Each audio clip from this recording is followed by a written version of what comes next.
کا درد کی وجہ سے آپ انگور نہیں توڑ پائے، زمین میں بیٹھ گئے۔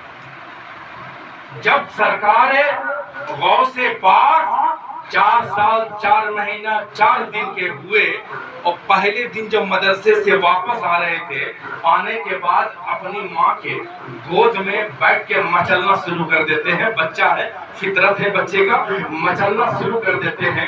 حضرت غوث اعظم نے ارشاد فرمایا، اے میری ماں، ہماری خطا کو، لغزشوں کو، گناہ کو معاف فرما دے۔ ماں نے کہا بیٹا ابھی تیری عمر کیا ہے، تو نے کیا ایسا خطا کیا ہے؟ کہا ماں وہ دن یاد کرو۔ کہا کیا خطا ہوئی ہے؟ کہا ماں وہ دن یاد کرو جب آپ کے پیٹ میں شدت کی درد ہوئی تھی۔ وہ کون سا درد تھا بیٹا؟ مجھے پتا نہیں، یاد نہیں۔ کہا ماں میں بتاؤں، آپ انگور کا خوشے پر گئے تھے، آپ کی نگاہ تھی، آپ جیسے ہاتھ لگانا چاہ رہے تھے کہ میں انگور توڑ کے کھاؤں، تو میں نے اس وقت آپ کے پیٹ میں ٹھوکر ماری تھی۔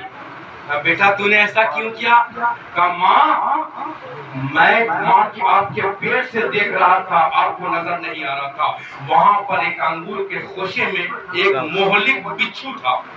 مہلک بچھو اگر ہاتھ لگاتی تو وہ بچھو آپ کو ڈنک مارتا اور آپ کو نقصان ہوتا۔ یہ تو ہے، سمجھ گئے نا؟ لیکن آپ اس پر غور کیجئے گا، علماء اس پر اختلاف کرتے ہیں۔ اختلاف کیا ہے کہ وہ اس لیے ٹھوکر مارے تھے، کتابوں میں ہے خالی بچھو پالا، لیکن یہ نہیں ہے۔ حقیقت کیا میں آپ کو بتا رہا ہوں، صرف اس لیے بتا رہا ہوں کہ کوٹ کر رہا ہوں۔ حقیقت یہ ہے کہ جب علماء کرام سے آج بھی آپ پوچھیں کہ خواہش نفسانیہ، نفس امارہ جس کو کہتے ہیں، خواہش کو مارنا، یعنی خواہش اگر ہمیں ہے کہ میں پلاؤ کھاؤں تو اس کو ترک کر دینا، روٹی کھاؤں ترک کر دینا، یہ بزرگوں کا یہ معاملہ رہا۔ خواہش نفسانی، نفس امارہ کو ترک کرنا، تبھی آپ کو ولایت مل سکتی ہے، ورنہ اس سے پہلے نہیں۔ اور علماء صوفیہ فرماتے ہیں کہ غوث اعظم نے وہ صرف اس لیے ٹھوکر مارا تھا کہ آپ کی والدہ کا نفس امارہ جاگ رہا تھا، خواہش ہوئی انگور کھانے کا، اس لیے آپ نے ٹھوکر ماری اور کہا اے ماں اپنے نفس امارہ پر قابو پا لے، چونکہ تیرا بیٹا عبدالقادر تیرے بدن میں ہے۔ بچھو کا کوئی تذکرہ علماء کے نزدیک نہیں ہے، بچھو کا کوئی تذکرہ نہیں۔ آپ یہاں پر دیکھ لیں، نفس امارہ کی بات ہے۔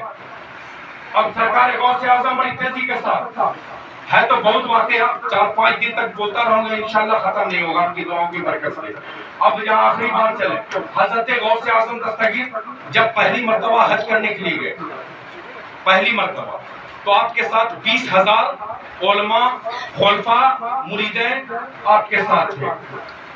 جیسے حرم کعبہ میں داخل ہوئے تو حرم کعبہ کے جو اس وقت کے جو محدث تھے، امام تھے، وہ حدیث کا درس دے رہے تھے۔ 40,000 شاگرد، اساتذہ شاگرد ان کے کلاس میں رہتے تھے، 40,000، اور ایک روایت میں ہے 70,000، واللہ عالم بالصواب۔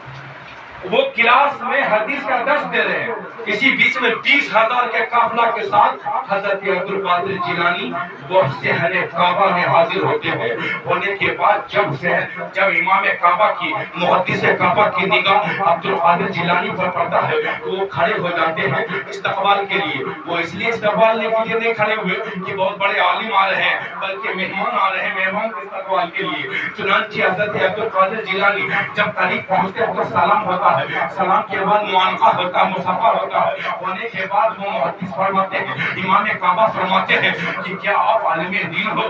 عالم دین ہو؟ کہا الحمدللہ میں عالم دین ہوں۔ کہاں سے آئے ہو؟ تو کہا میں گیلان سے آیا ہوں۔ اس وقت وہ عجم تھا، بعد میں عرب ہو گیا، اس لیے وہ جیلان کہلانے لگا، پہلے وہ گیلان کا لفظ تھا اور عربی میں کاف نہیں ہوتا ہے، اس لیے اس کو گیلان سے اب جیلان کر دیا گیا ہے۔ چنانچہ کہا آپ کہاں سے آئے ہو؟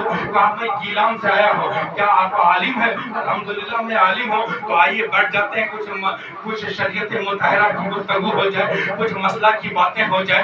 جب جیسے ہی محدث خانہ کعبہ اور وہ امام حرم نے جیسے منہ کھولنے کی جرات کی کہ میں کچھ سوال کروں گا، اس نے بیچ میں حضرت عبدالقادر جیلانی ارشاد فرماتے ہیں، اے امام صاحب پہلے میرے ایک سوال کا جواب دے دیجیے، اس کے بعد بعد آپ کا جو بھی سوال ہوگا میں دینے کے لیے تیار ہوں. تو وہ امام تھے, وہ محدث تھے, وہ مفکر تھے, انہیں وہ سوال کی کیا حیثیت رکھتی تھی. چنانچہ کہا کہ اے عبد القادر سوال کرو.